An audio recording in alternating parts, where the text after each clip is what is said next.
Justin, happy new Destiny content day. It's Christmas, sir. Please, sir, can I have some more Destiny? Some more Destiny content, please. This is House of Wolves. This is your gruel. You're gonna slop it down, and you're gonna Slop down this gruel. It's the second expansion to Destiny, and Juice, you and I played it for like 4 hours. When you said yesterday. expansion just then, were you doing air quotes?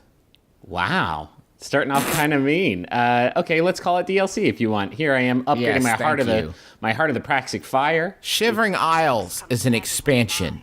Okay, Sir. all right. This Warlords of Drenorum. Not even close. This is the first of, I think, 5 or 6 story missions in the game. We played through all of these and did a Prison of Elders run, a couple of Prison of Elders runs, actually. And I was actually surprised by how much I liked the story content. Like, even for the base vanilla game, the story missions are not really the highlight. Like, it's not what I've spent dozens and dozens of hours playing. That's like the end game raids and PvP stuff. But I don't know, they certainly reused some environments, but I think they used them in a really clever way. And yeah, I actually really liked the story missions. This is kind of going to be a montage of some of my favorite moments from it, like using this heavy pike, a new vehicle, to blow up this walker, which is pretty exciting.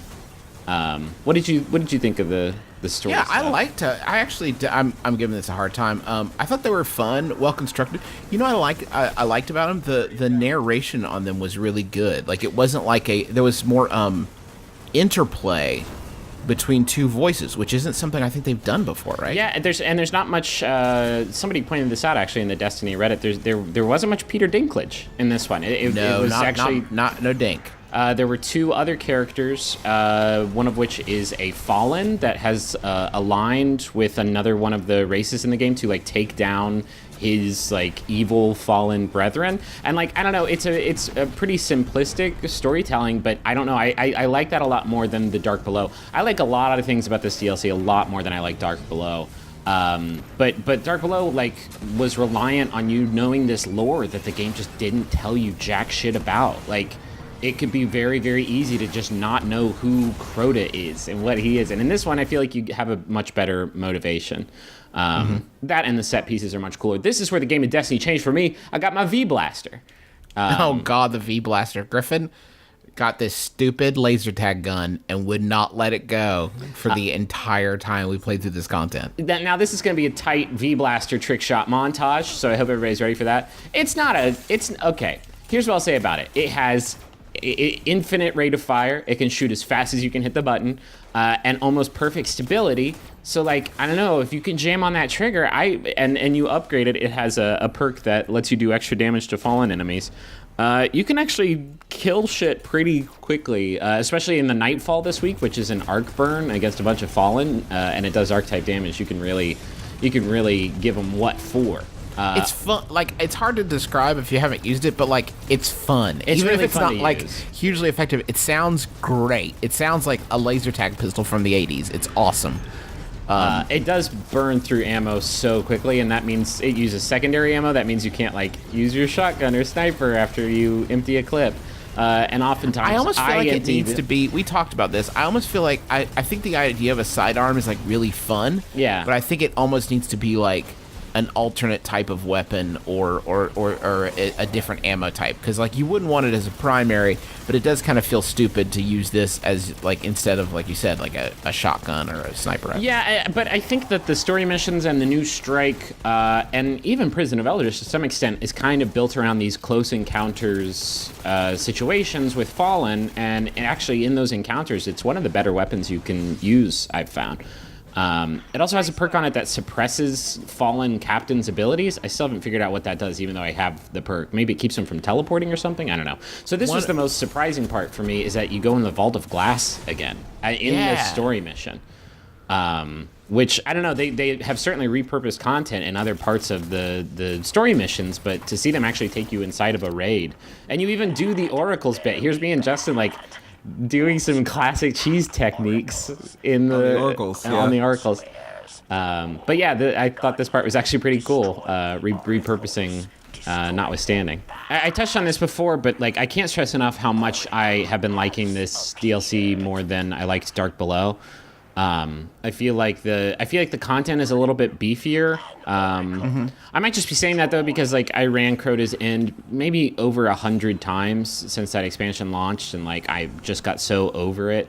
But like I don't know, the story missions in the Dark Below were, I think there were only 3 of them, and they all kind of felt the same and were over before you knew it. Like you could easily knock out all the story missions in like 45 minutes. The only big bummer for me is, and you know, maybe this isn't a huge deal in the grand scheme of things, there is a story mission in this new content that is literally like a bounty farming run. Yeah, to an extent where we picked up a bounty while we were doing it, and it was indistinguishable. Like, sometimes we would get the thing we needed for the quest, sometimes we get docking caps. Yeah, like, I think that was just to, like, get you familiarized with the new Queen's Wrath bounties, which actually popped while we were down there, and we just didn't do them, where you have to hunt down, like, these fallen wolves and get some dope loot for those. But, yeah, that part was kind of weird. There was the Vault of Glass jumping thing.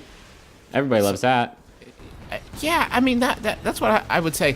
I had a lot of fun playing through these, but like in terms of, is it going to be like, is this going to be like enough new stuff to stay fresh? Like it feels very much like a remix. It feels like elements of existing elements of the game that have been remixed and repurposed in ways that you haven't seen them used before, and in ways that like you places you don't expect them, that sort of thing. Yeah, but I think there is something to that, because like the high points in the Destiny campaign are so sparse. Like there's so few and far between that, I don't know, I liked seeing them in a pretty, concise package. So this is the new strike, the Shadow Thief, which is also the Nightfall this week, so you'll probably end up running this quite a few times if you have multiple characters.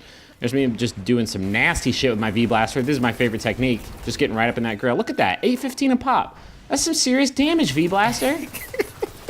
And you look totally sick when you're doing this. You look Didn't like... they have a weird perk?